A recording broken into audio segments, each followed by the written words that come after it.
Hello, and welcome to a new series of MBC News Debates. We've decided to start off with our first program called The Big Mesh-Up, and I've got a panel of luminaries here to talk about mesh. Mesh is the creature from the Black Lagoon that is coming to frighten us all and stop us creating and make our lives wonderful and make our lives hell. And well, anyway, let me introduce the panel to you, should I? First of all, we have the redoubtable Frolic Mills. Now, Frolic has described himself as the cleaner, the housekeeper of Second Life, I should say. Hello, Frolic. Hello, darling. How are you today? I'm very well, thank you. But of course, Frolic Mills has Bostle, wonderful, wonderful Bostle, and is a creator in his own right and works with the fabulous Patch Thibault, building buildings, and has much to say on the subject of mesh, I've no doubt. And next, who do we have next? Just to get my view out here a bit. Yes, we've got Ziggy21 Slade. Now, Ziggy is somebody that I have always called the genius of the blindingly obvious, because he is one of those people that spots a gap in the market and manufactures it. Hi, Ziggy. Welcome. Hi. Thank you very much for that. It's a pleasure. And next we have Malburns writer. Now, when I asked Malburns what he'd like to be called, he said he wanted to be called a commentator. I think commentator aggregator on all things out there in the verse, whether it be a verse, a metaverse, a meta world, whatever it may be. Welcome, Mal. Hi, Dousa. Good to be here. Now, we had a few problems describing the next chap, Lumiere Noir, whose name must be incredibly familiar to all of you. But the problem I had was saying the word dude, because I was told to introduce him as the Ivory Tower of Prim's dude. So that's my best attempt. Being a Brit, I'd probably say the guy from the Ivory Tower of Prim's. Welcome, Lumiere. Thank you. I'm looking forward to hearing what you've got to say. Me too. And next, lastly but not leastly, of course, we have Tatanka Kaligawa of Mea Culpa, creator extraordinaire of all things gothic and malevolent and gorgeousness. Welcome, Tatanka. Hi, Dousa. Thank you. You. And of course we have a wonderful audience here and an audience out on the net as well, so that is just great. Now, what is mesh?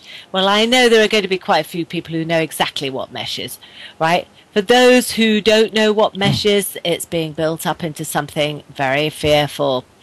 And basically, the wiki says it's a new capability to bring models known as meshes created in other applications into Second Life.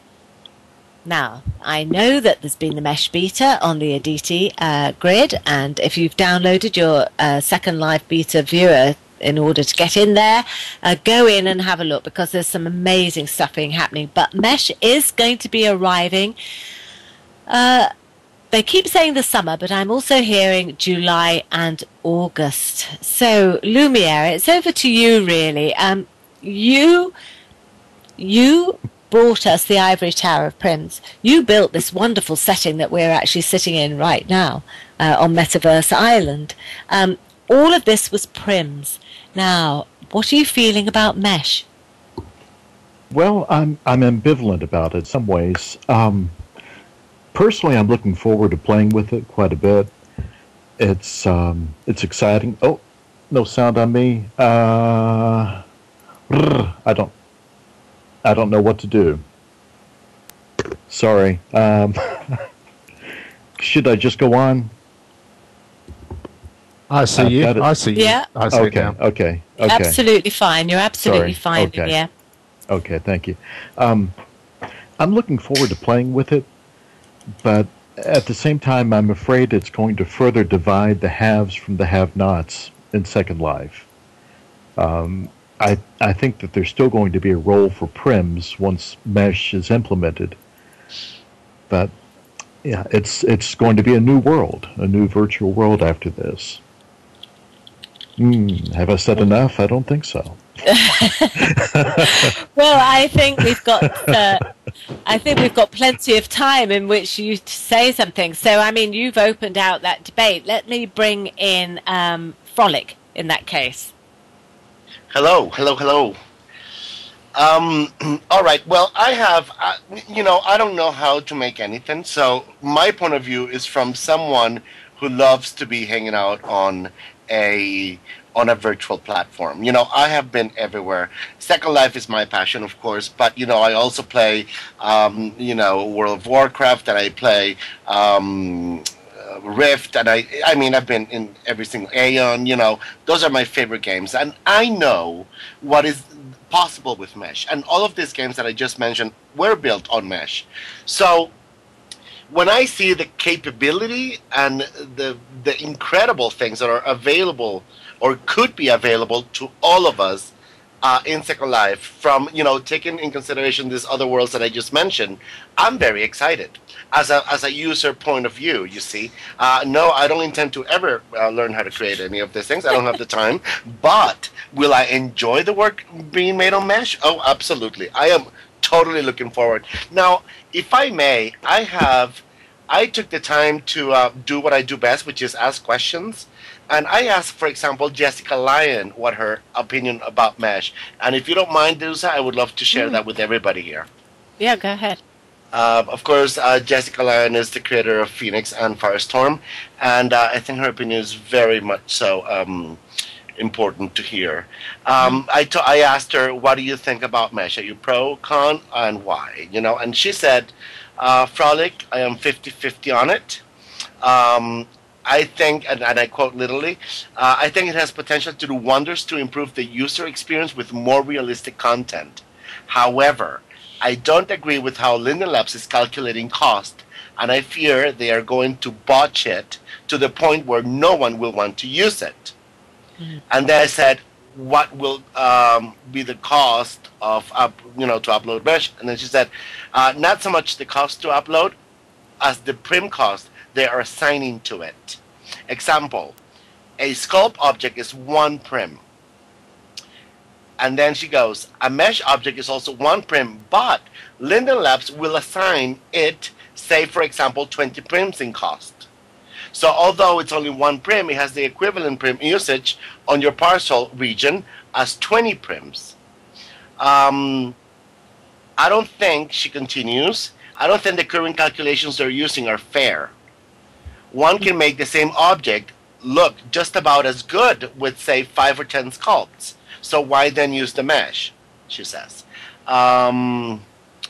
And that's her point of view on it. And I'm really hoping that Linden Labs does their calculators better, because I would hate to see mesh not being used when I know the beauty that you can do with mesh, that I've seen it so many times in so many different worlds, be botched here in Second Life because the prim count is too high. So I think that's an interesting point to begin the discussion and see where this takes us.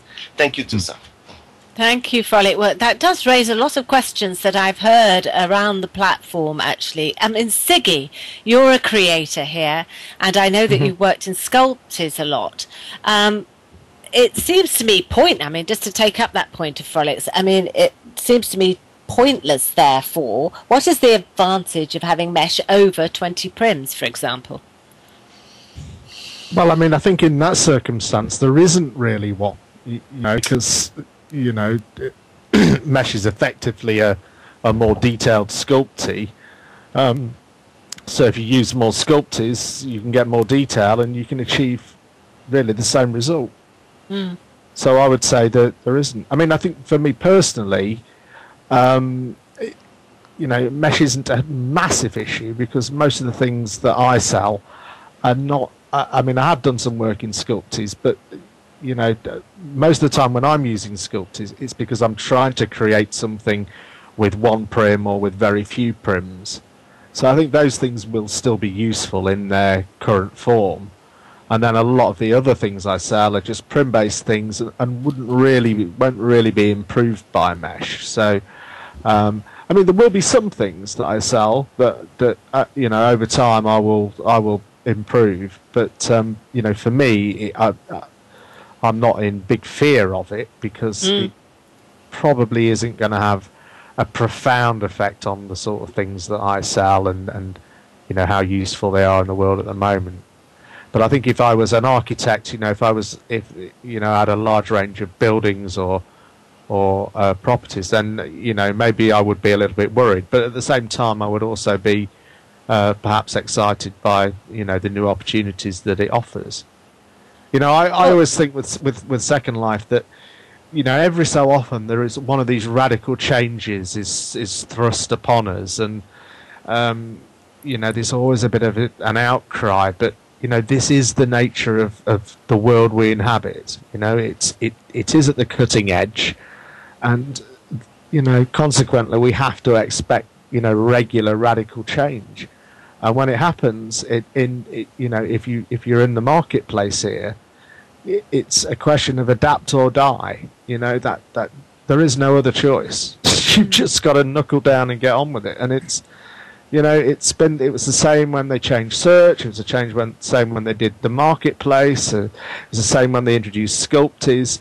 You know, every time, you know, somebody loses. It's just the way of things. Okay, I'm going to bring in Tatanka, because Tatanka, you're another creator of a different kind. You create fashion in Second Life as well as other things. But do you have a different opinion? Do you hold a slightly different opinion to Ziggy on that? I think I have. I'm not that convinced that introducing the mesh is such a big profit for Second Life, because if you compare, of course, you have different games like Frolic said, World of Warcraft, but there the big difference is that there are professionals providing the meshes you get there. And it's a big difference because in Second Life, the residents are the creators, the content creators are we. And not all of us are professionals in making meshes. I think only very few people know doing meshes, and starting learning now. If you think, I was working, for example, with Photoshop since 15 or 16 years now. So it took me a lot of time to get on this level I might be now. So imagine now I start learning how to do mesh. So the results will be a mess, not a mesh. It will be a mess first. So Yeah. you know what I mean. And I think within a few time, a lot of creators will go down because they don't have the time to learn programs like Blender or Maya. In this way, they can make real good things. And the big problem is, if you use Sculpties, for example, for your designs, you can use the Sculpties in the way you want to use them. For example, you buy a pair of pre-made shoes, you can divide the different prims and build your own pair of shoes out of it. This you cannot do with mesh. You will get a pair of shoes and it will be the pair of shoes. You cannot change it anyways. You can maybe texture it, but that's all. So I think the end will be that you have a lot of pre-made things, but all will use the same pre-made meshes in their creations, and everything will look the same, maybe with another texture, but that's all. So this is what really scares me at the end. Okay, Second Mal. Life is losing. Sorry. Let me just go to Mal, because I know Mal isn't a massive builder, but I know you've been sort of having a go at mesh, haven't you, Mal? Well, actually not at all. I mean, I've been investigating mesh, and keeping an eye on it.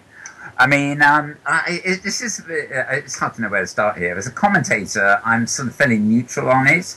But I suspect that personally I am more towards being for it, and I think long term, and I do stress long term, it's going to be a huge advantage to Second Life as a platform, and it's as something that looks maybe as good as what people expect in a lot of games and things. I tend to side with what Ziggy said about the fact that although we're very cutting edge in virtual worlds, but it's actually remarkable how many reactionary people there are here. I mean, whether it's the introduction of voice, the introduction of sculpties, of even Winlight, there was a lot of hostility to these things. People don't seem to like change, but I'm afraid change is the way the world goes round, and we're on something that's cutting edge, and we have to embrace it. On the other hand, and this came as a bit of a shock to me, I was listening to what Frolic said when he was quoting a few minutes ago. And I must admit, I have missed this aspect of the charging that Linden Labs are planning to do. I understood they were going to charge a decent economic figure, I think is more or less the quote, for uploading the meshes.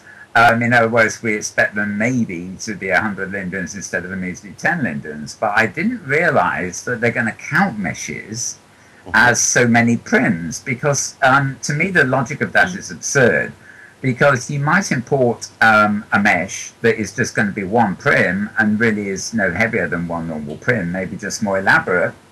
On the other hand, you may import a mesh that will count as one prim but be a highly elaborate build. And the logic of counting them as so many prims seems daft, because as I understand the method of importing mesh, if you can do a completely static, wonderful architectural job on a building, and you can import it, and it's a single prim by the time it gets converted into Second Life. On the other hand, if you want to create a mesh avatar and make it very flexible and all very realistic, then you actually have to import a multitude of meshes to put together once it's been imported, so you can have joints and things like that. And I can understand that the mesh avatar will count as so many prims, because by the time it's in world, it will be converted into something that has a greater prim weight than one, so to speak. But the logic of what Frolic quoted really seems to be beyond me. And to me, the scariest thing, I don't really want to be offensive to Linden Labs here, but the scariest thing about all this is not so much the fact that mesh is coming, but how many months of constant viewer updates will it take before they actually get it working properly? Because they do tend to bring these things on board, say they beta tested them, and then they come into the main client and like 5 other things break in the main client as a result, and it still doesn't work quite right. I've heard some, just in the last couple of weeks, for example, they've introduced shadows into the main client, and I'm hearing of all sorts of glitches with that, where you put shadows on and all the other lights go off, kind of thing. So I don't fully trust Linden Labs' own viewer to actually implement this very well. I suspect it will be independent viewers that implement it. But let me stop you there, Mal, a bit, because before we get on to the viewers, because really we're talking about the cost at the moment, aren't we?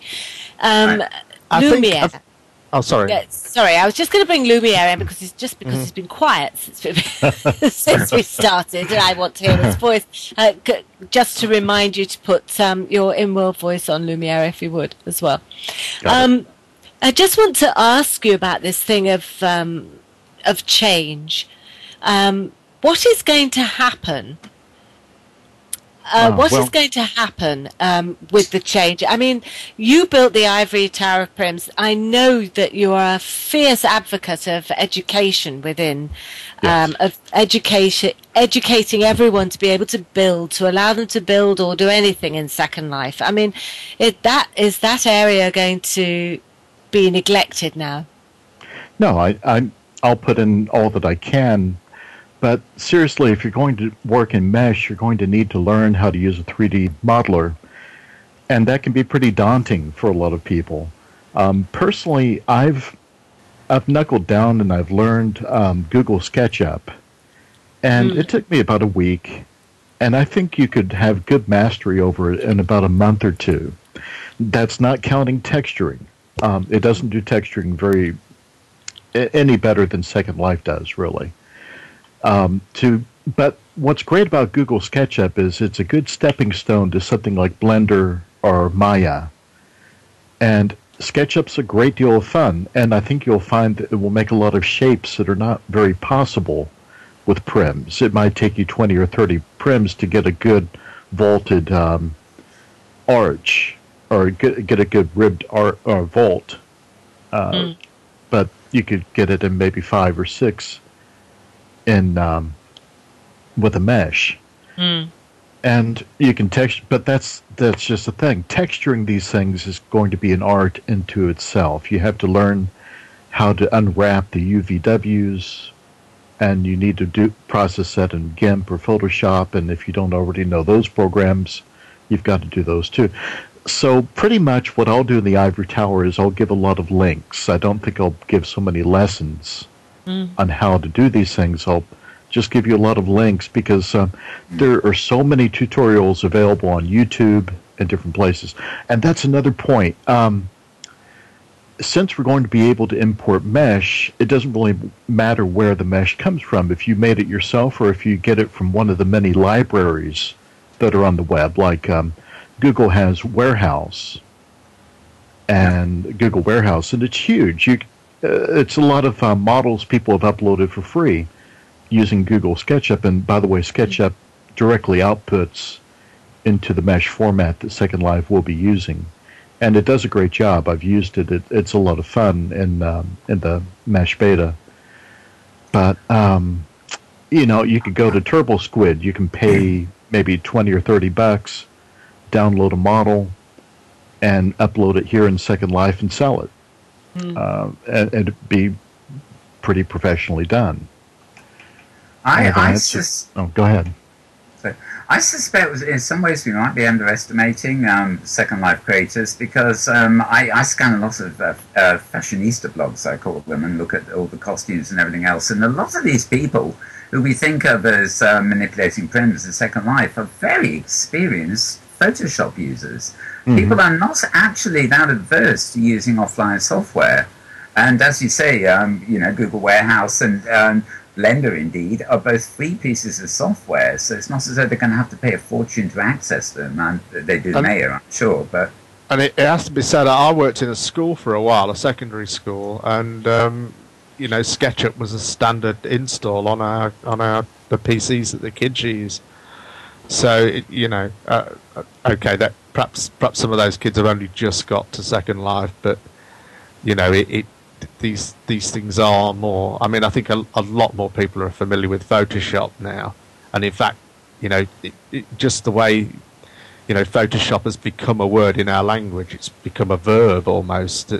It's people are very familiar with it and with the idea of it, and even if they've only used it to make their mate's eyes look bigger on a photograph or something like that, people are, I think. As you say, a bit more familiar than maybe we give them credit for. I wanted to just come back to something Mal said, though, on the and the point that Frolic made about the sort of costing for this. And I think, perhaps Lumiere will correct me if I'm wrong here, but I think that what the factor at play here is the number of polygons involved in the mesh, and that's why it can still be one prim, but be worth more in terms of the charging here, because there has to be some way of limiting, the amount of data that you're going to stick in one place. Am I right? Am I on the right lines, Lumiere, with that? I think you are, and I think that probably is at least how they began to calculate it. So it's possible they will cost on the basis of polygons rather than prims. I think that's where this, the idea that it could be worth 20 prims is coming from. I think it is going to be based on polygons, but I have to admit I'm no expert. Well, I want to bring out a different point, Dousa, from a fashionista point of view, and yes, I am a fashionista. I have to admit to that, and I apologize, Ziggy, Melbourne, Lumiere, and not Tatanka. Tatanka is such a big fashionista boy. Anyway, I think Dousa, aside from what how many prims each mesh is going to cost will be definitely a factor, because if I can make something that looks somewhat, decent or almost the same with a bunch of sculpties that don't cost me an arm and a leg in prims with the uses of mesh, which I'm hoping it doesn't do so, because I repeat, I would love to see what people do with mesh. Something that I am totally looking forward. Now, take, for example, the life of a fashionista. I've been reading a lot about the mesh, especially how it affects my avatar. And, for example, if I decide that I want to have the body of Arnold Schwarzenegger or something, and I decide to create that body in mesh and put it on, well, then I lose all of my clothing layers, because they are not compatible. And this brings me to my second problem with mesh, and that is, will I have to throw everything away? Because one of the things that I loved about this sculpture when it was introduced is that it just flowed in together with everything else that was available at the moment. However, the mesh thing is a great thing for Sims, it appears, or building, it appears, but is it going to be great for fashion? Is it going to be great? And fashion, as we all know, it's probably the biggest economy in Second Life. And so, do we have to get rid of everything we've ever bought if we want to use a mesh avatar, or do we stay with the old avatar and then try to incorporate mesh? You know what I mean? It's I think one of the things that will also make it popular or not, it's how well it will translate in the usage with everything else that is around and already exists in Second Life. And I really would love to hear the opinion of Lumiere on this point. I'd love to speak to that, because if I make an avatar mesh, and then I create some meshes for the clothes, and I do the textures for those clothes, you're pretty much stuck with my line. If you're using my avatar, you're stuck with my clothes. Whoops. Exactly. Okay, so let me just come in while people sort out their echoes. There's been something going on in the audience which I think is worth drawing some attention to. Failed Inventor here has said, and that's not that's their own given name, is talking about Turbo Squid and using Turbo Squid. Right, so it's talking about Turbo Squid and using Turbo Squid, right? Now, I've had somebody else tell me that actually you can't use Turbo Squid and sell it as your own because it's under license. You can use it in a game or other artwork, but you can't resell it. So that's going to be a copyright issue waiting to happen, isn't it? Yeah. So that's going to be something that's happening there. But then a Failed Inventor said that it goes on to say, it feels that like a little bit like Linden Labs is saying sort of screw you for being a professional outside of Second Life itself. And they believe that Linden Labs, that the concept was correct, but the maths is not logical, because the Linden Lab polygons prims have 10 times more polys and cost half as much at lower levels. But at higher poly levels, they're merely nominal. It penalizes people who try to remain low polygon and polygon optimized. So there. Goes on to say that Failed Inventor doesn't see much success for custom avatar meshes outside of either full animal avatars or fully clothed and designed characters. So you could look great, but you'll look the same for the next 5 years.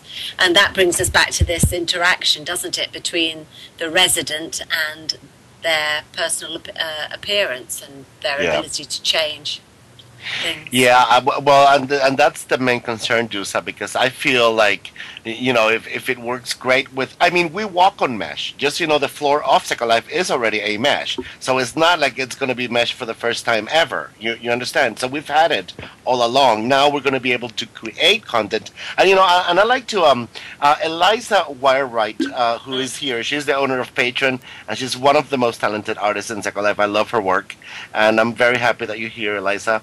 I asked her, "What do you think about Mesh?" Because I know she makes very, intricate work and sculptures and beautiful art, and she's very excited about it. She said, "It's going to be more efficient. I am pro Mesh.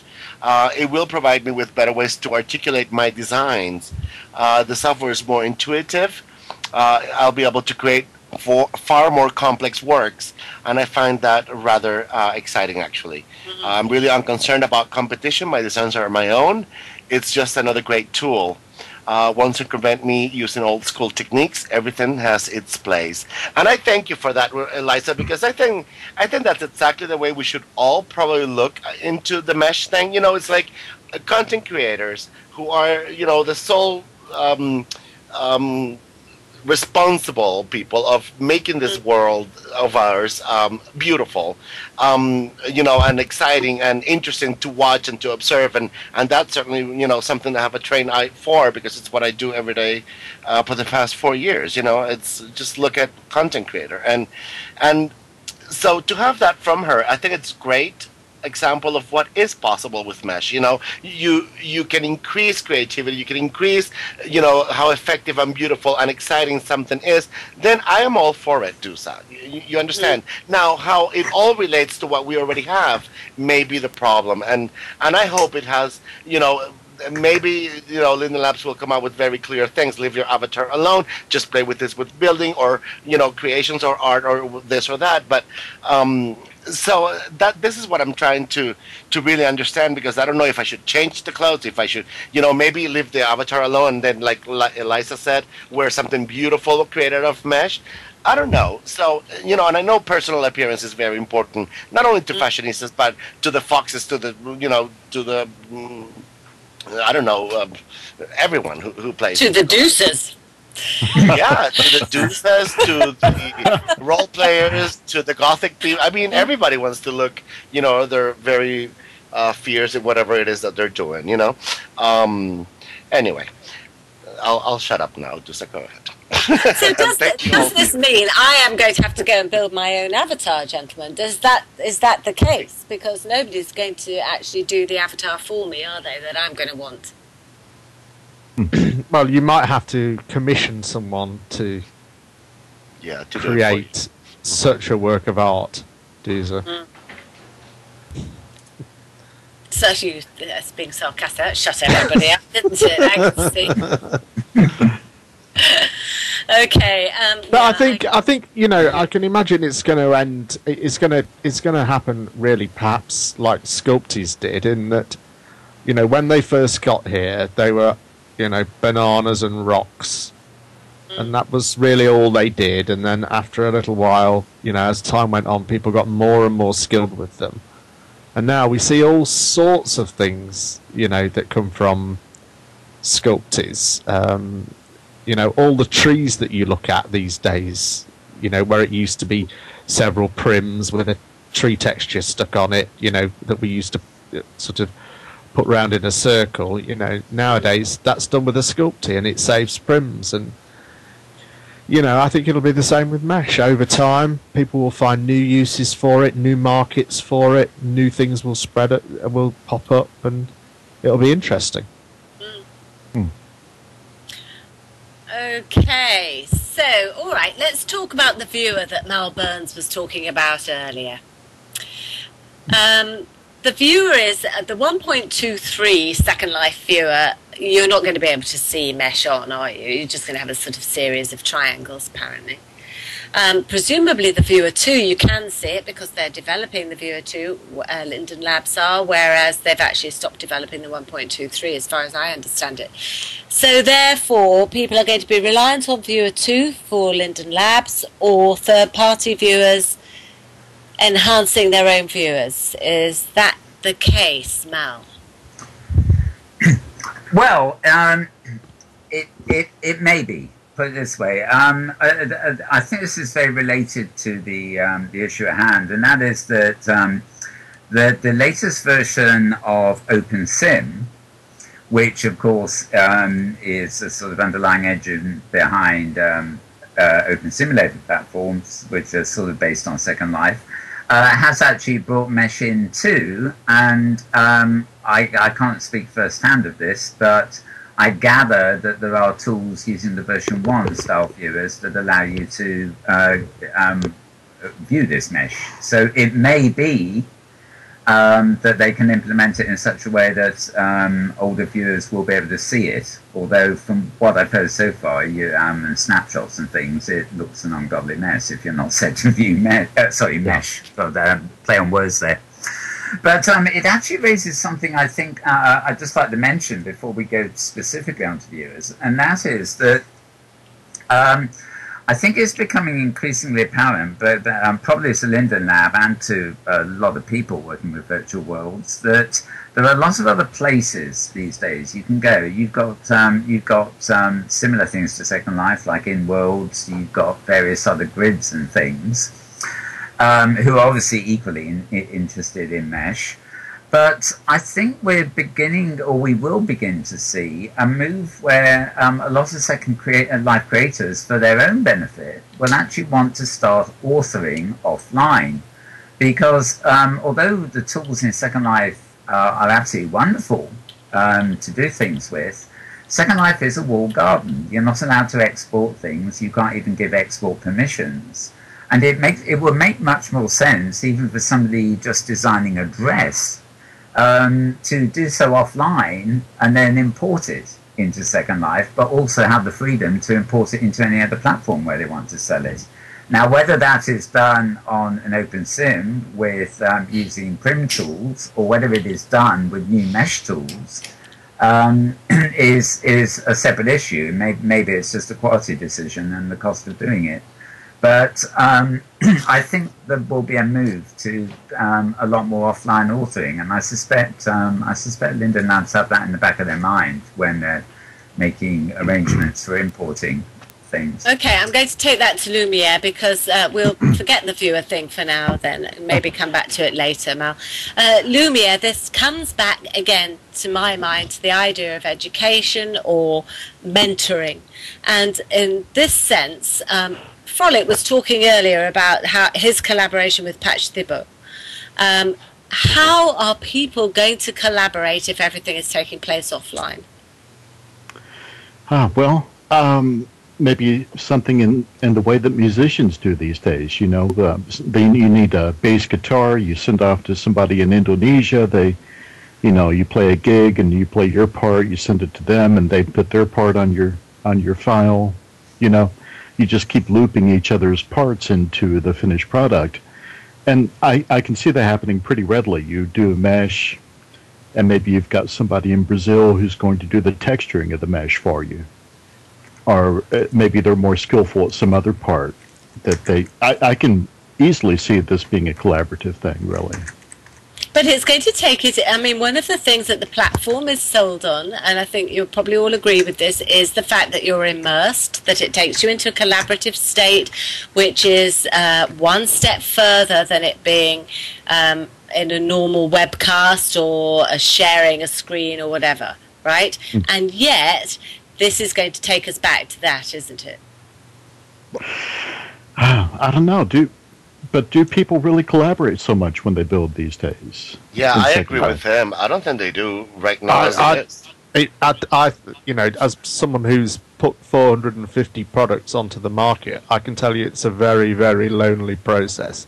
Yeah. Yeah. All right, so none of this lot round this table are collaborative. What about you, Tatanka? Well, I mean, Dousa, I know a gazillion designers, and yeah, Tatanka, I'll let you speak, but I know they all love to be in some box in the middle of nowhere and do their own things. I mean, I know Patch Thibault doesn't even talk to me when he's building. So, all I can say is I like it or I hate it, and that's all he hears. He doesn't care about the prim process, Yeah, go ahead, Tatanka. I agree. It's a quite lonely job. You are quite lonely when you're working, and actually, I like if I'm not disturbed doing something. So I do not collaborate with anybody in doing what I do. All right, so none of this lot round this table are collaborative. What about you, Lumiere? Well, I agree. It's quite lonely when you're working, and actually, I like if I'm not disturbed doing something. So I do not collaborate with anybody in doing what I do. Lumiere, you wanted to come in there. Oh, I'm sorry. I just wanted to comment that it's impossible to really carry on any kind of social activity when you're building because you've got to type with the same fingers you're trying to build with, and it just can't be done. It does get very frustrating when you get a lot of IMs when you're trying to build. Yeah, I agree. But I think, as someone that likes to build, I enjoy that disconnection, if you like, from the world, that the total focus on the creation is, that I think that's what perhaps drives us, or it certainly does me. Certainly part of it. That is the total escape when they're creating something. Mm.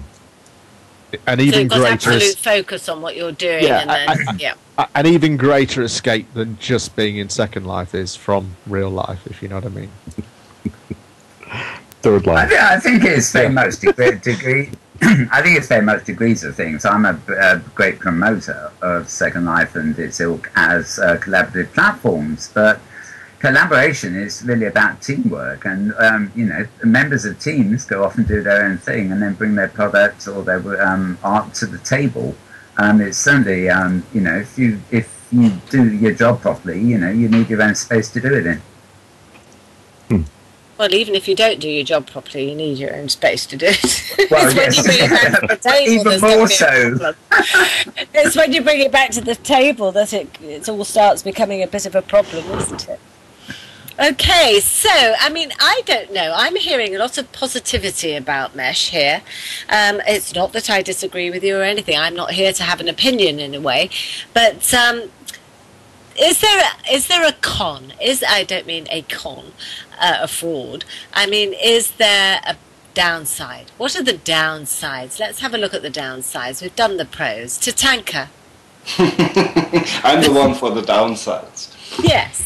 Yeah, I think there is, because if you remember back to the when they introduced the sculpties, of course there were a lot more possibilities to work with and stuff like this. But remember, let's stick to the shoes. None of the normal prim shoes were ever been sold again. So, and now you have the opportunity to make a three-dimensional shirt, for example, or a pant. So, of course, this will be very attractive to people having a skirt moving with the movement, or a shirt moving with the arms, and this is three-dimensional, not painted like it is now. But if I go back to the sculpties, just think of how many designers really did sculpties by themselves. It's maybe one of 100 who did that. Most of them were using the pre-made sculpties, but the pre-made sculpties you were able to attach in different ways or use them in different ways. But the mesh will be a shirt, for example. It's a shirt and you can only use it as a shirt, not for something else. Now it's up to you to make a texture for it. But if you are not used to work with 3D programs, you cannot do a texture. If you only used to work on the templates you have now for Second Life, it's totally different. Maybe, I don't know. Correct me if I'm wrong. I don't know. But what I'm really afraid of is that we lose a lot of creativity, because now a lot of people are able to make clothes, maybe some better, some not, but we have a huge collection of different clothing in Second Life. And I'm really scared of losing that creativity, because only a few people will be able to make those kind of clothes in the next time. And are they really that creative that we have such a huge variety of clothes like we have now? This is the big question. I can thank Dousa. Go ahead. Please finish. No, I was just going to say there's been a lot of comment in our audience. A failed inventor who's just had to go off is talking about other grids, and that you'll be able to see it in OpenSim. So started to bring it up, which you will be able to see Mesh in OpenSim. They're starting to bring it in now. But it's talking about something that has been brought up in this conversation just before we came on air, which is whether or not something is rendered well, whether or not it takes the FPS, the frames per second, more frames per second or less frames per second, depending on how the piece has been rendered as well. And this sounds to me like it could be a huge drawback, because now I don't know whether this is a rumour, but I think some of you concurred with me that there may be some kind of test for creators to see whether they can render properly. Well, Dousa, that's where I was going to go with when I interrupted you. I have read a lot about the use professionals coming into world and stealing the markets out of everyone with the use of mesh, and this is a big problem for content creators as we know them right now.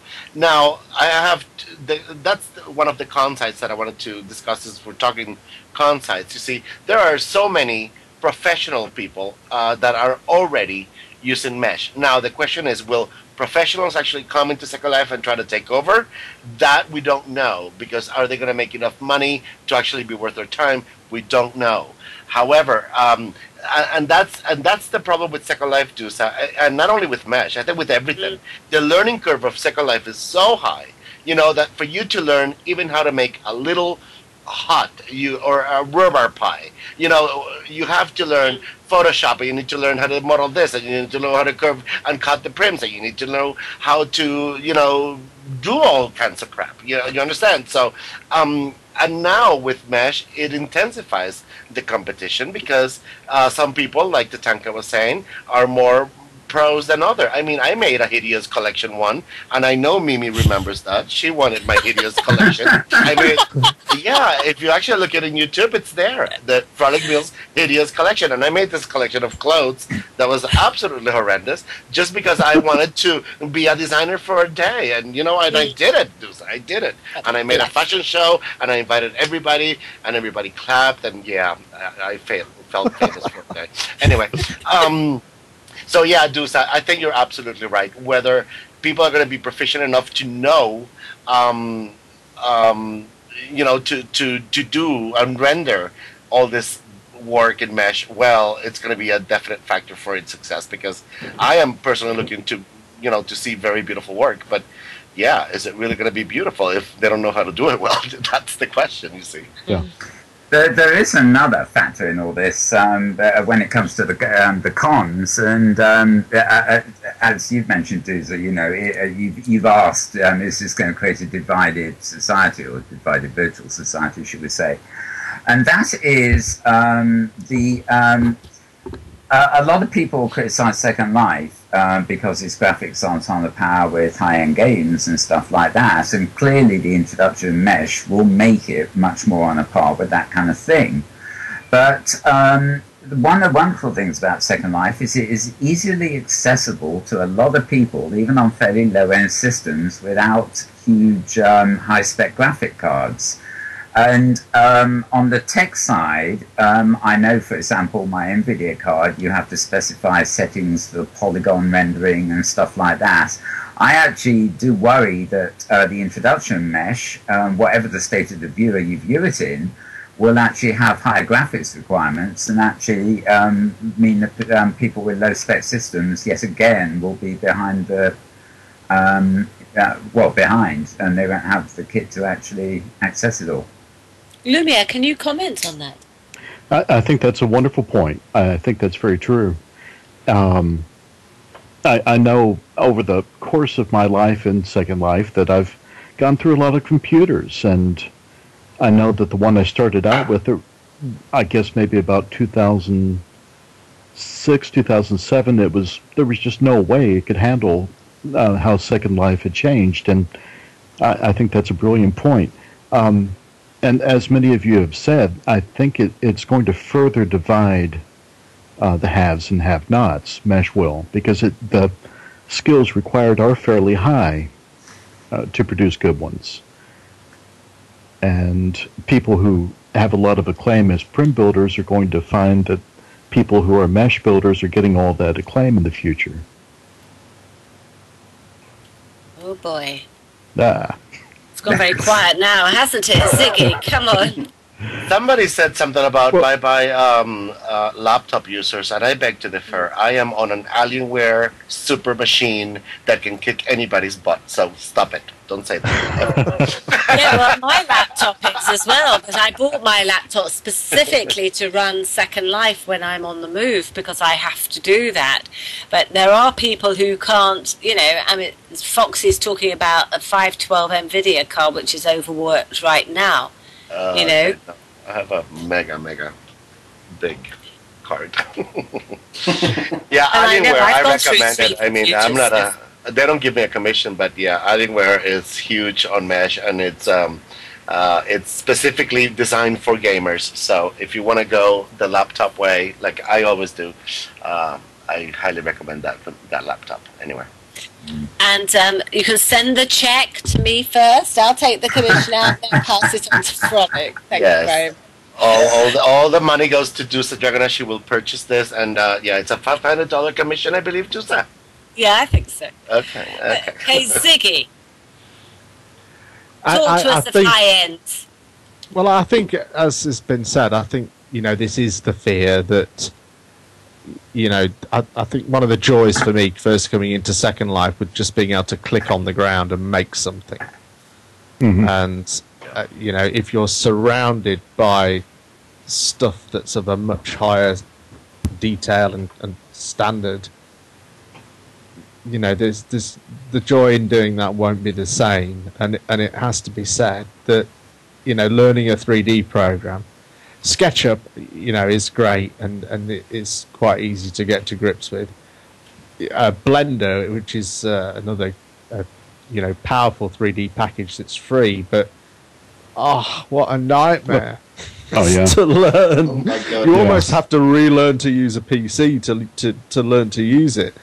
You know, I mean, I use 3D Studio Max, which is, you know, a really expensive high-end piece of software. And I've been using it for years and years, and I've only just begun to scratch the surface with it. Really, you know, these things are very, very deep, and to know them well, it just isn't something you can learn overnight. Yeah. But at the same time, I think that, you know, mesh won't be an overnight revolution, just like Sculpties weren't. It will take time for it to integrate into the market. And I don't think there'll be any, you know, no one will be doing great business today and out of business tomorrow. There's time for people to adapt and adjust and find, you know, new markets for their products or new ways of producing those products. So well, I've noticed that people are very prepared for mesh. I mean, if you put the word mesh into search, people have got shops set up, they've got rental set up where they're inviting only mesh builders to advertise their goods, stuff like that. Even though presumably at the moment, I haven't been along there, those places are empty or filled with prim builders at the moment. So it seems to me that once it gets in, people are really going to be pushing it, because there is a huge investment of time.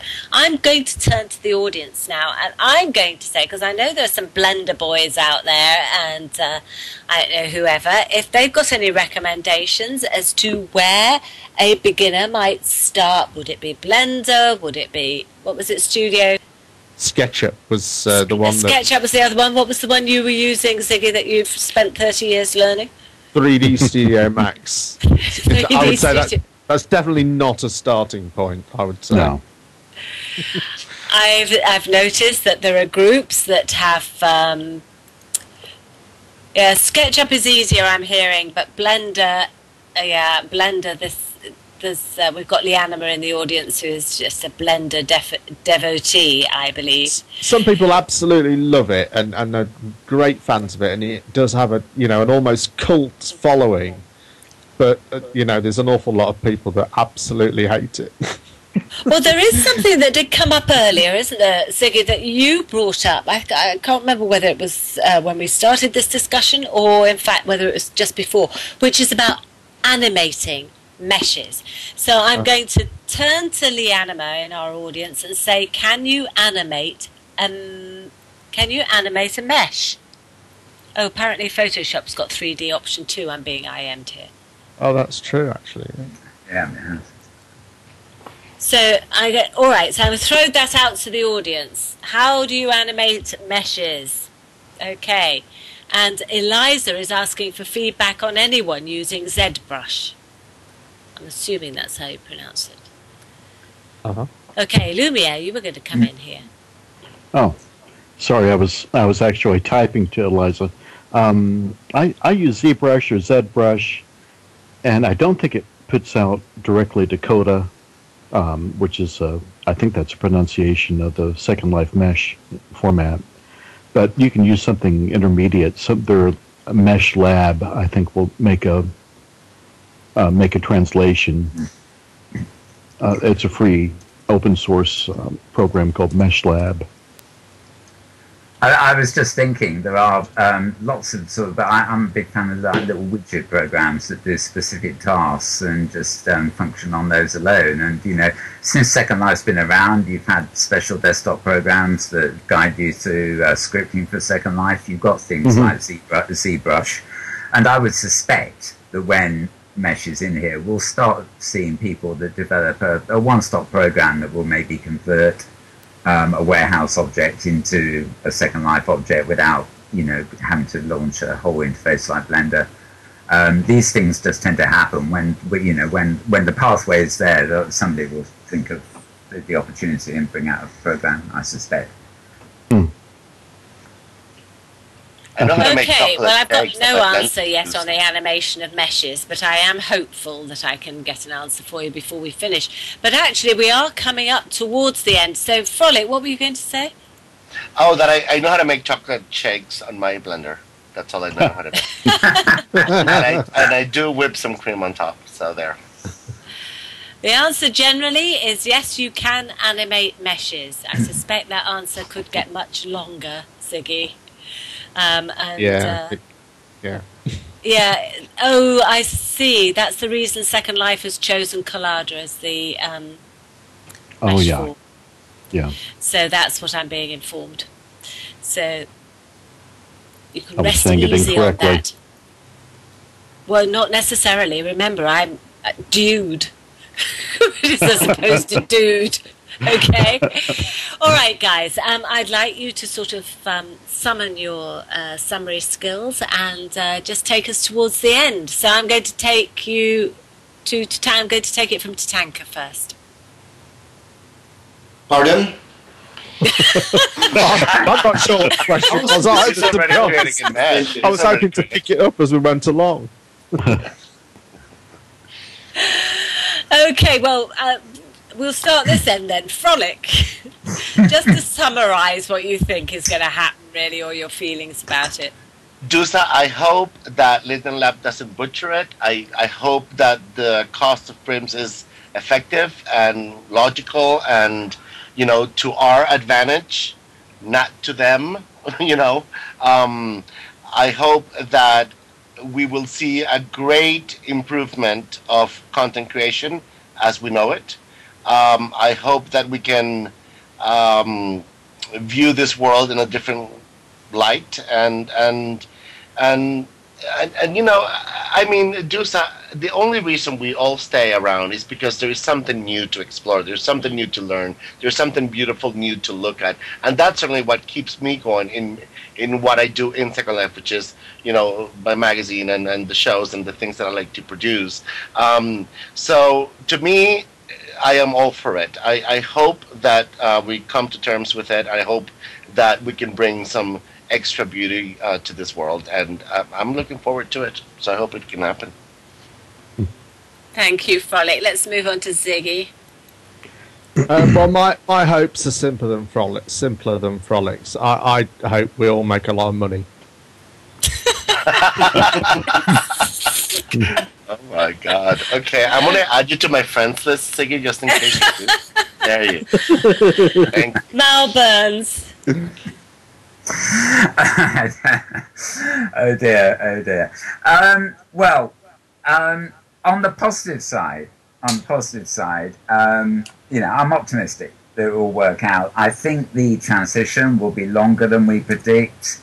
But I think things will evolve. And the nice thing about this, and we didn't really raise it when we talk about, the meshes overshadowing prims and stuff like that, is all these things just make the world and what we're doing better, and they raise the benchmark. And you forget, if somebody sees something in Second Life, they want to learn how to do it. They always have done. And I think, if you've got higher quality, it sort of sets a higher benchmark, and at the end of the day will just make people strive to do something even better, even if it means learning some new skills. The only thing I'm very apprehensive about is I can't see, for example, all the schools that run Second Life being able to afford the graphics technology to actually possibly render this. So there is a downside in that the adoption may really take quite a while, and we may have a really rather uncomfortable transitionary period in the meantime. But overall, I'm always keen on something that moves the platform, moves our world forward, and so I'm optimistic. Thank you, Mal. Okay, Lumiere. Well, to say it very simply, the world will never be the same again. That's it. I've heard that one before too. Oh, darn, I thought that was original. But, we've been through so many world changers in Second Life, and this is yet another. Who knows how big it'll be? I think it'll be enormous. And Tatanka.